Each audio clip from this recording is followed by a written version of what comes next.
How you doing, world?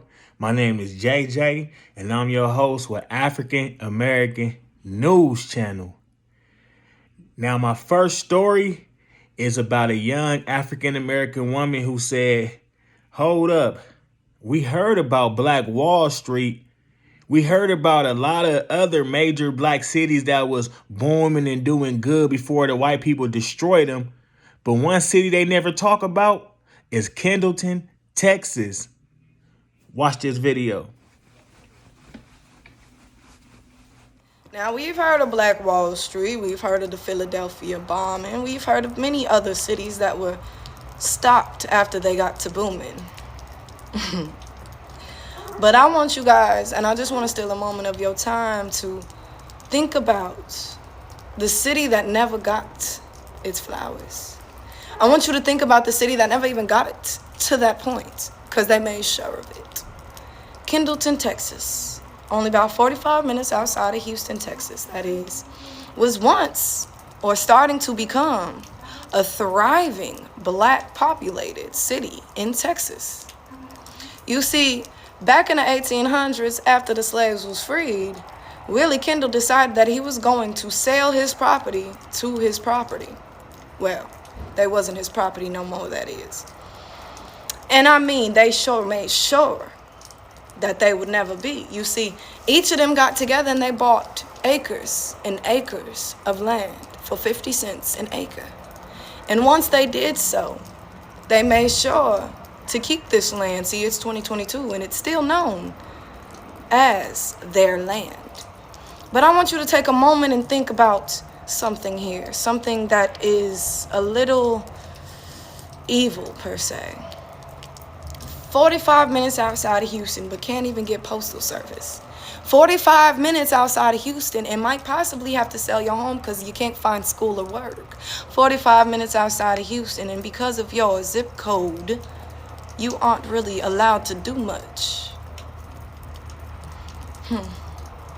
You see, the beautiful people of Kendleton, the mayor, the newest mayor that is, they are fighting their hardest to put Kendleton on the map, but they shouldn't even have to, huh? See, you guys don't even know about Kendleton. Kendleton. And I keep saying it because it's only this big, but it should be bigger. You see, our elders bought this land. And there ain't no reason why it ain't thriving as much as Atlanta is. It ain't no reason why we don't have businesses surrounding this area. It's a beautiful land. Homes surrounding this area. It's a beautiful area. But you see, they did that by design. So I was just wondering if we could, mess up design. I'm sure the mayor would love it. They need some excitement. And if you read any of the articles on Kendleton, Texas, or Willie Minton, or Willie Kendall, the slave owner, you would see that they are missing the excitement of what this used to be. Or could have been, I guess I should say.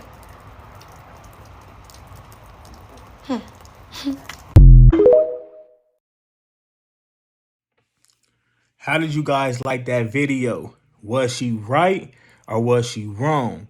Comment below. Now, our next story is about an African American woman who's talking about coastal land that former slaves used to own. If anybody don't know what coastal land is land near, by, or on a beach. Yes, former black slaves used to own land by beaches. Imagine today how much that land would be worth on a beach. Watch this video. Post-Civil War, coastal land that was once central to slave power and sold for over $5,000 an acre could be bought for $50 an acre by the 1870s. In 1890, a group of Hampton Institute administrators brought 1.5 acres of beachfront property from a racist who wanted to piss off his neighbors. His own beach sign read, "Niggers, dogs, and Chinamen not allowed on this beach," but the black-owned shore quickly became a popular excursion for families, church groups, and professional organizations. By 1910, black people owned about 15 million acres, or 4.6% 50% of the land in former Confederate states, mainly on beach coasts seen as undesirable by whites. North Carolinian Evelyn Williams recalled her ancestors, the extended beach-residing Freeman family of Wilmington, to be notorious for their clannishness, hard drinking, and economic independence derived from fishing, farming, and operating illegal moonshine stills. In 1950, Assata Shakur was the granddaughter of a Freeman, and her grandparents operated their Freeman Beach commercially, called Bop City by patrons. It was complete with the restaurant and dancing area. She described seeing cars and buses of people from all over North Carolina, South Carolina, and Virginia. There were other popular black destination beaches like the elite Highland Beach in Maryland, the first black vacation town, and the nearby popular and inclusive Cars and Sparrows beaches, which had carnival attractions, beauty contests, and pop-in concerts. But most of these commercial beaches and other private black-owned beaches wouldn't remain black-owned past the 20th century. As early as the 1920s, coastal engineering, car culture, and a rising white-collar workforce with disposable income and leisure time had begun encroaching on black-owned coastal land. Local governments, white enclaves, and engineering corps used legal yet nefarious methods that drove blacks out, like by condemning private property and converting it to public and segregated property, and by exploiting intra-family disputes over land ownership when black landowners died without leaving behind legal wills, due to their lack of access to legal resources. One of the most prominent examples of the loss of black-owned coastal land is the layered experience of the Gullah Geechee, particularly in Hilton Head, South Carolina. While it's now a popular golfing and resort destination, it was black inhabited until the mid-50s when developers began buying up land and driving up property taxes. When residents inevitably couldn't pay, their property was auctioned off or sold at fractions of the true value. This was a tragic reality for black coastal landowners. I'm back. How did you guys like that video? Was she right or was she wrong? Comment below. Now our next story is about an African American man who says he's tired of black people saying it's our fault that gentrification happened. He said he's tired of that. He said because it ain't our fault that gentrification happened. Watch this video as he explained the truth.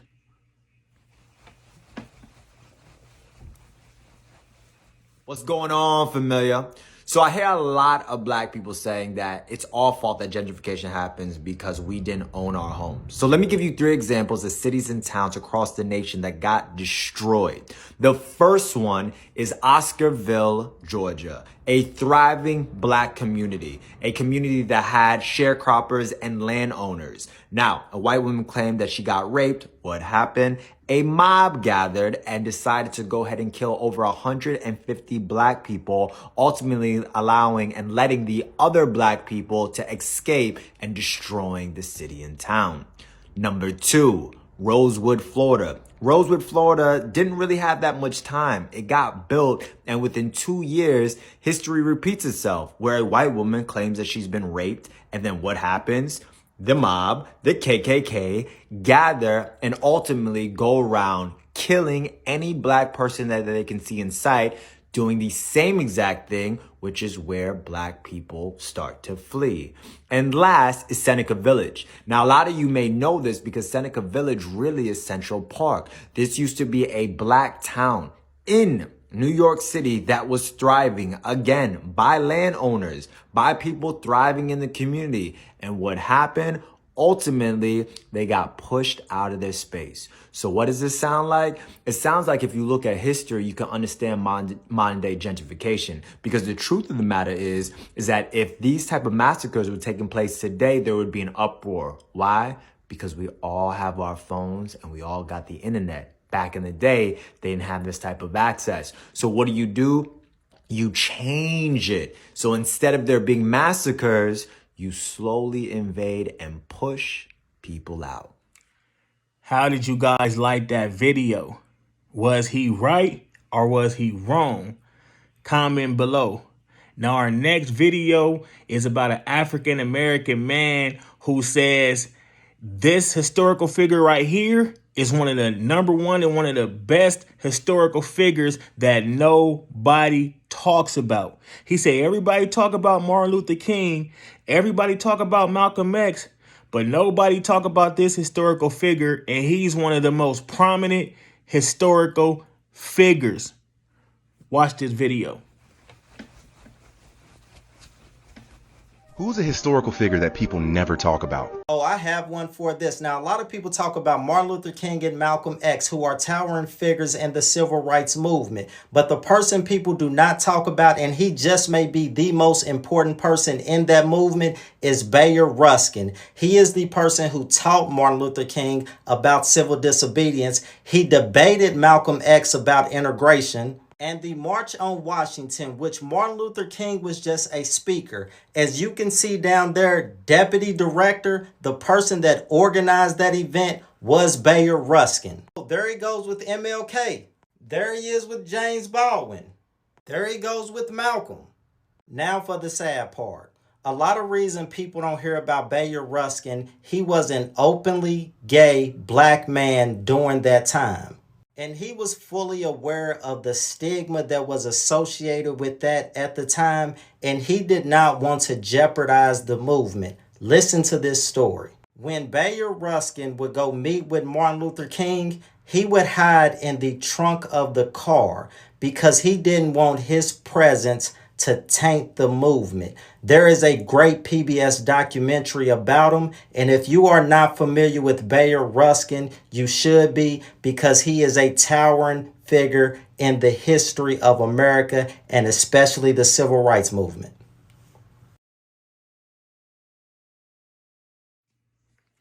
How did you guys like that video? Was he right or was he wrong? Comment below. Now, our next story is about an African-American man that says America spend more money to send our kids to prison than they do to send our kids to college. He say, hold up, America. That's a goddamn shame. He say, it costs more to send our kids to prison than to send our kids to top universities. Whew. It's about to get hot in here. It's about to get hot in here. Watch this video. I can go right now to a local elementary school. We know right now every gang member, every murderer, every drug dealer, every drug user 10 years from now is sitting in elementary school right now. They're in K1 and K2 as cute as they want to be. And they're sitting there innocent. And we know what's going to happen because it's been happening forever and ever. We can tell you where the schools are coming from. We know exactly where the school that's going to produce the next killer is. Exactly where the school that's going to produce the next drug dealer is coming from. It's all the inner city public schools. If you walk around any penitentiary and say, where did you go to school? It's going to be a public school. 99.9% of the people in prison went to a public school. And if they're black, they went to an inner city public school. So this is not a secret. This is not any rocket science. We know right now there's a whole classroom full of K1 kids that if we don't reach them, at some point they're going to reach out and touch us. We can go down and support that endeavor of educating and supporting that kid at that level versus waiting for them to turn 16 or 17 and start spending $50,000 a year to incarcerate them. My son's going to go to Stanford. Stanford's $50,000. Stanford's cheaper than some prisons to house people.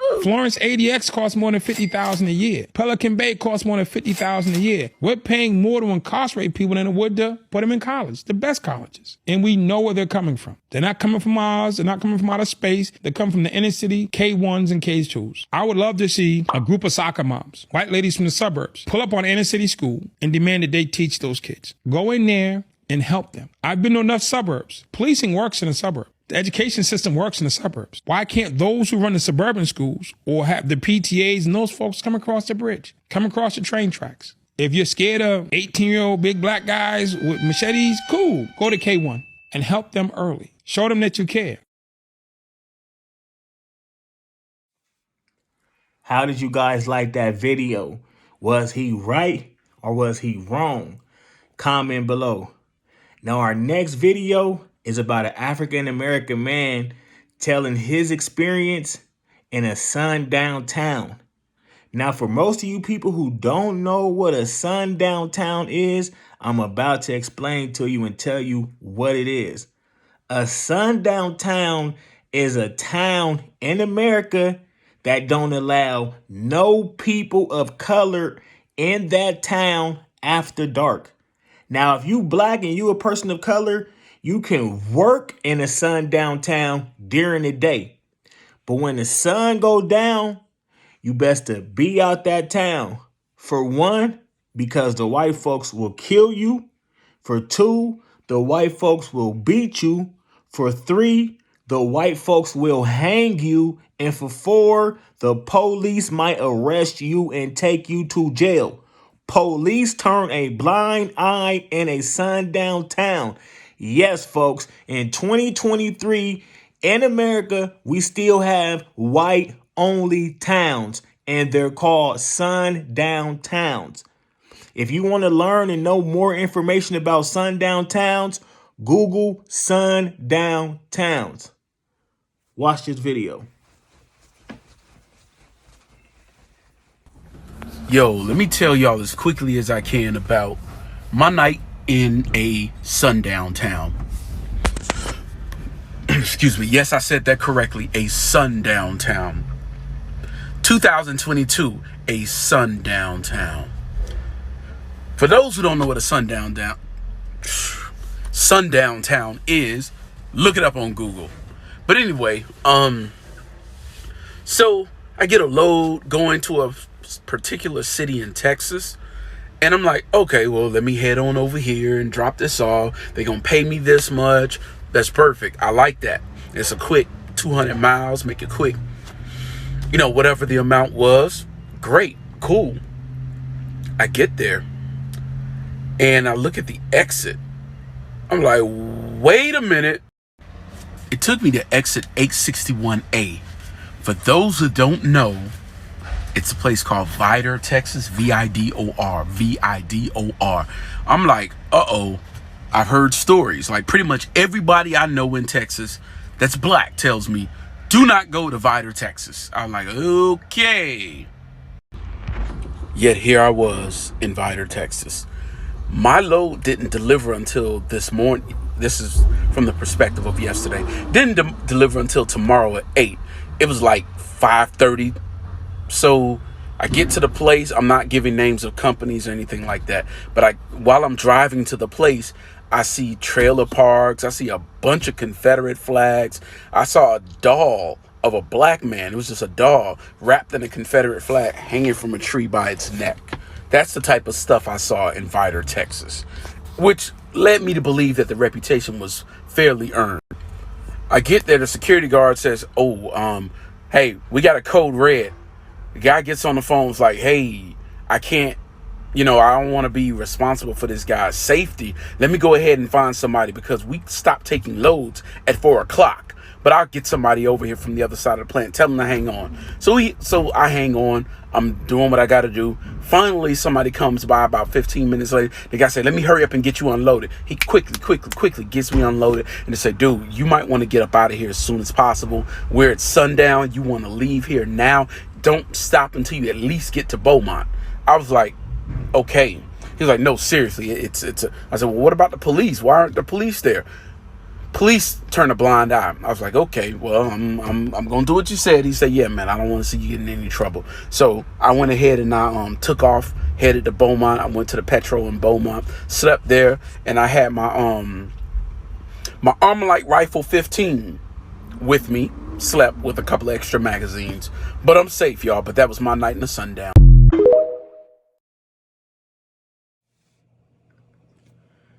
First off, God bless that young man. I'm happy he made it home safe to his family. God bless that young man. Now, our next video is about an African-American man who says he has proof that African Americans and black people is not citizens of the United States. Watch this video.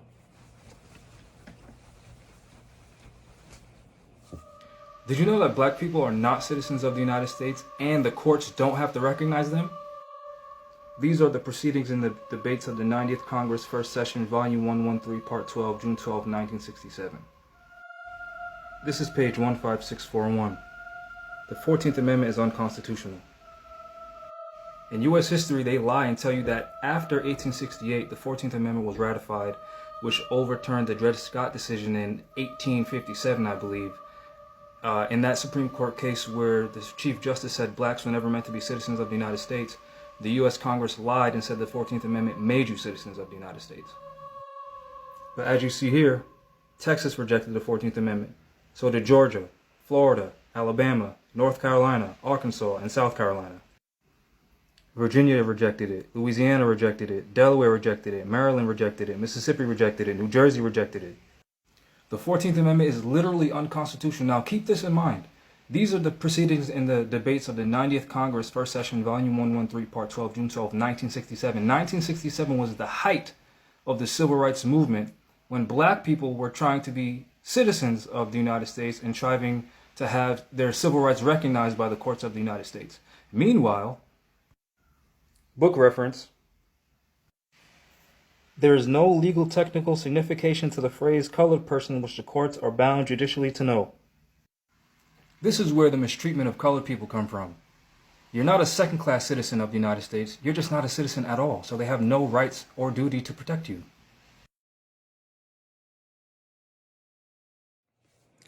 How did you guys like that video? Was he right or was he wrong? Comment below.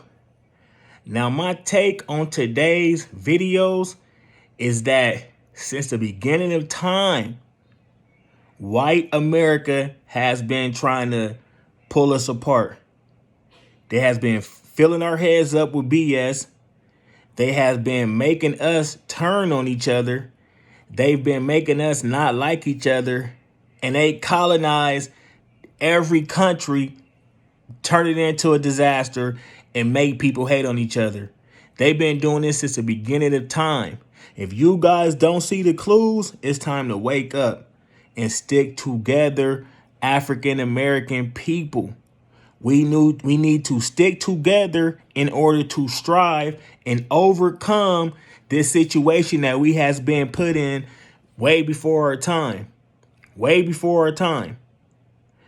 White America will do anything to see an African American or a person of color suffer and not reach their full potential and live the life that they deserve.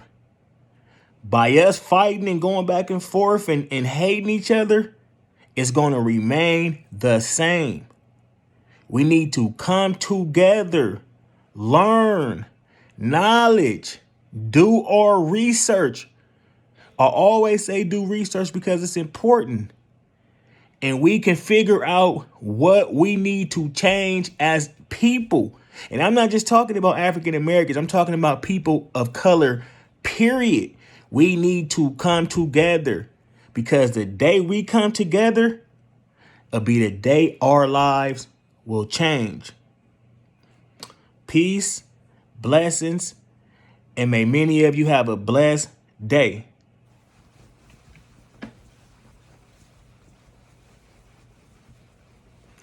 Oh, yeah.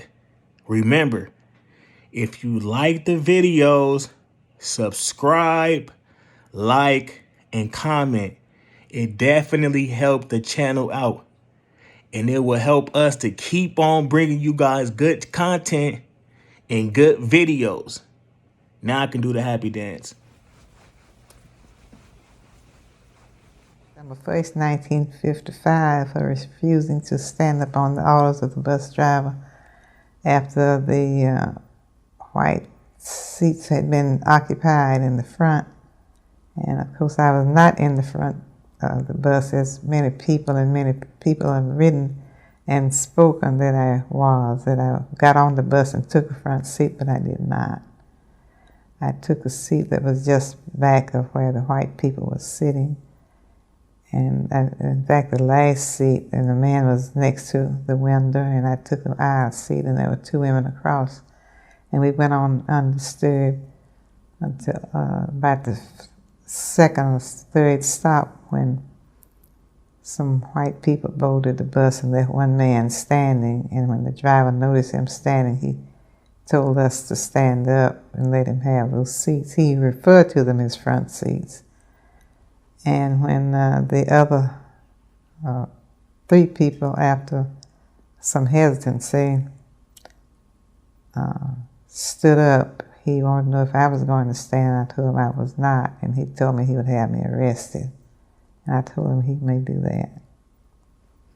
And of course he did. He didn't move the bus any further than where we were, and went out of the bus or stood in the door, and several people got off. Didn't any white people get off, but several of the black people got off. And shortly thereafter, the two policemen came on the bus, and one asked me if the driver had told me to stand, and I said yes. And he wanted to know why I didn't stand. I told him I didn't think I should have to stand up. And then I asked him, why did they push us around? And he said, and I quote him, "I don't know, but the law is the law and you are under arrest."